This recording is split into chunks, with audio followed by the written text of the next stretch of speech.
This morning, you did something that over 1 billion people did at the exact same moment. You made coffee.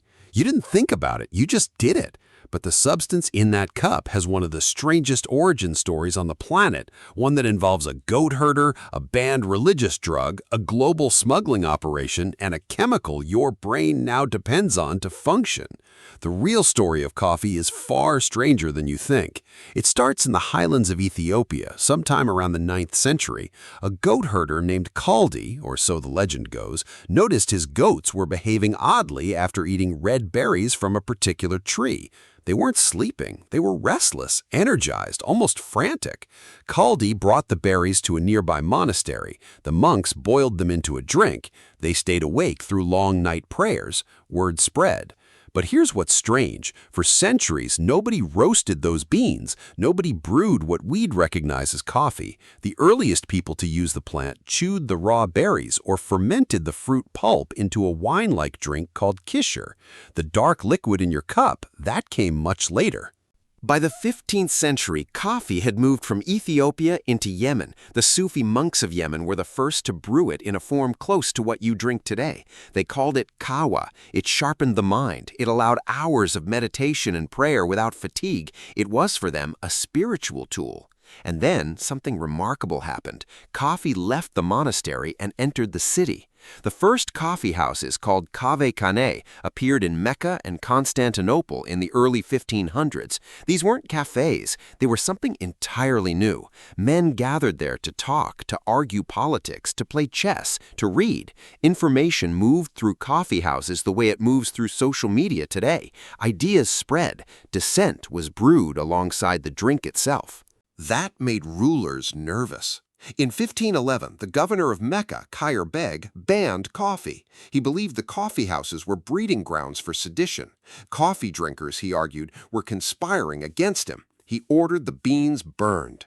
He didn't last long in that position. The Sultan of Cairo overruled him almost immediately, but he wasn't the last to try.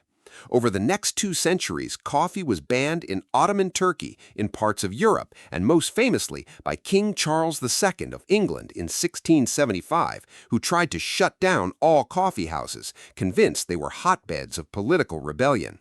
Every ban failed, because by then, coffee had done something no ruler could undo. It had changed the chemistry of society. Before coffee, the standard morning drink across Europe was alcohol. Weak beer, diluted wine, beverages that numbed the edges of early waking. When coffee arrived, something shifted. Historian and author Tom Standage, in his book A History of the World in 6 Glasses, argues that the rise of coffeehouses directly accelerated the Age of Enlightenment. Alert minds gathered in cafes, ideas sharpened. The insurance market at Lloyd's of London began as a coffeehouse. The London Stock Exchange grew out of Jonathan's coffeehouse. The French Revolution, some historians argue, was partly fomented in the cafes of Paris. A plant from an Ethiopian forest helped rewire Western civilization. But here's the part nobody talks about. Coffee didn't spread peacefully. It spread through smuggling, colonialism, and control. For more than a century, Yemen had a monopoly on global coffee production. They boiled every bean before export to prevent germination, to stop anyone from growing a living plant outside their borders. It worked until it didn't. Around 1600, an Indian Muslim pilgrim named Baba Budan reportedly smuggled 7 live seeds out of Mecca. He planted them in the hills of Karnataka, India. That single act broke the monopoly. Then the Dutch took a seedling to Java. The French took one to the Caribbean. The Portuguese brought it to Brazil. By the 18th century, the tropical world was being reshaped around a single plant, and the labor used to cultivate it was often enslaved. The coffee in your cup carries the weight of that history. Researcher William Uckers, whose 2002 encyclopedic work All About Coffee remains a landmark text, documented how thoroughly coffee had restructured global trade routes, economies, and colonial geography. Entire nations, Brazil, Colombia, Ethiopia, Vietnam, now depend on it for their economic survival. And what does this plant actually do to you? Why does it work? Adenosine is a chemical your brain produces naturally as a byproduct of neural activity. The longer you're awake, the more adenosine builds up and the more it binds to receptors in your brain, making you feel tired and slow. Caffeine, the active compound in coffee, is structurally similar to adenosine. It slots into those same receptors and blocks them. It doesn't give you energy, it blocks your ability to feel tired.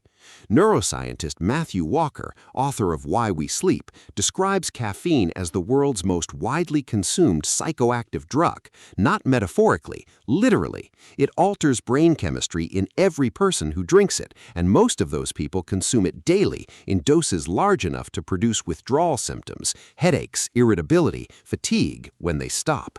You are dependent on a drug, you just don't call it that. And here's where it all comes back to you. Right now, somewhere in a highland forest in Ethiopia, the wild ancestors of your morning cup are still growing, untended, unbranded.